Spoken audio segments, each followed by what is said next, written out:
ৰাতিৰ গৰ্জন সেইদিনা প্ৰতাপৰ গাঁৱৰ পৰা দূৰৰ হাবিতলীয়া পথাৰখন কাম সামৰি ঘৰমুৱা হওঁতে প্ৰায় আন্ধাৰেই হৈছিল।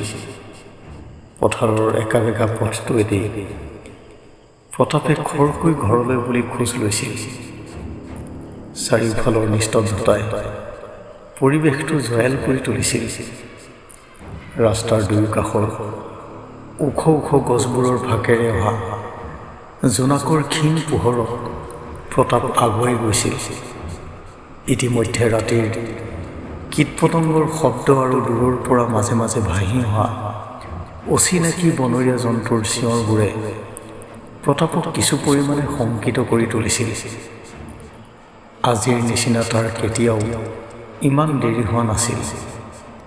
আন্ধাৰত প্ৰতাপৰ কাণত নিজৰ খোজৰ শব্দবোৰ প্ৰতিধ্বনিত হ'বলৈ ধৰিলে। হঠাৎ এচাটি ঠাণ্ডা বতাহে প্ৰতাপৰ সৰ্বশৰীৰ কঁপাই তুলিলে। প্ৰতাপ থমকি ৰ'ল। জোনৰ ক্ষীণ পোহৰত সীতাৰ সন্মুখত কিছু দূৰত এটা নাৰীৰ দৰে ছায়ামূৰ্তি থিয় হৈ থকা দেখা পালে। প্ৰতাপৰ ভয়ত কণ্ঠ শুকাই যোৱাৰ উপক্ৰম হ'ল।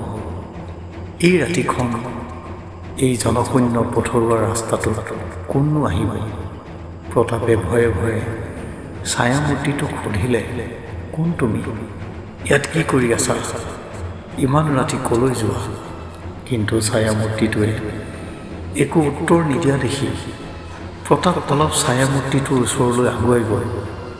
ছায়ামূৰ্তিটো ওচৰৰ পৰা দেখি ভয়ত প্ৰতাপৰ হাত ভৰি ঠাইতে কঁপিবলৈ ধৰিলে। ছায়ামূৰ্তিটোৱে ৰঙাকৈ জ্বলি থকা চকু দুটাৰে খুব কুণ্ঠচকৈ প্ৰতাপলৈ চাই আছে। ঠিক তৎমুহূৰ্ততে বাহিৰলৈ ওলাই থকা দীঘল দীঘল দাঁতকেইটাৰে ছায়ামূৰ্তিটোৱে ভয়ংকৰ গৰ্জন কৰি প্ৰতাপৰ ফাললৈ চোঁচালৈ আহিল। প্ৰতাপে দিক বিদিক হেৰুৱাই আন্ধাৰৰ মাজেৰে দৌৰিবলৈ ধৰিলে। প্ৰতাপে একো ধৰিব পৰা নাছিল। কলৈ বুলি দৌৰিছে সি? কেৱল দৌৰিছে আৰু দৌৰিছে। মাজে মাজে পাছফালে ঘূৰি চালে দেখে সেই ছায়ামূৰ্তিটো তাৰ পাছে পাছে বতাহত অতি ভাহি আহি আছে। তেনেদৰে বহুত সময় দৌৰি দৌৰি গৈ প্ৰতাপে সন্মুখত এটা প্ৰকাণ্ড দ খাৱৈ পাই ৰৈ দিলে। কিন্তু তেতিয়াই প্ৰতাপক সেই ছায়ামূৰ্তিটোৱে পাছফালৰ পৰা জোৰেৰে এটা কটা মাৰিলে। প্ৰতাপ সেই দ খাৱৈটোৰ ভেবৰৰ মাজত সোমাই পৰি পাছদিনা ৰাতিপুৱা গাঁৱৰ মানুহে সেই খাৱৈটোৰ ওচৰলৈ অহা প্ৰতাপৰ ভৰিৰ চিনবোৰ দেখা পালে। কিন্তু প্ৰতাপৰ কোনো সুসূত্ৰ কোনোদিনেই আৰু নোলাল।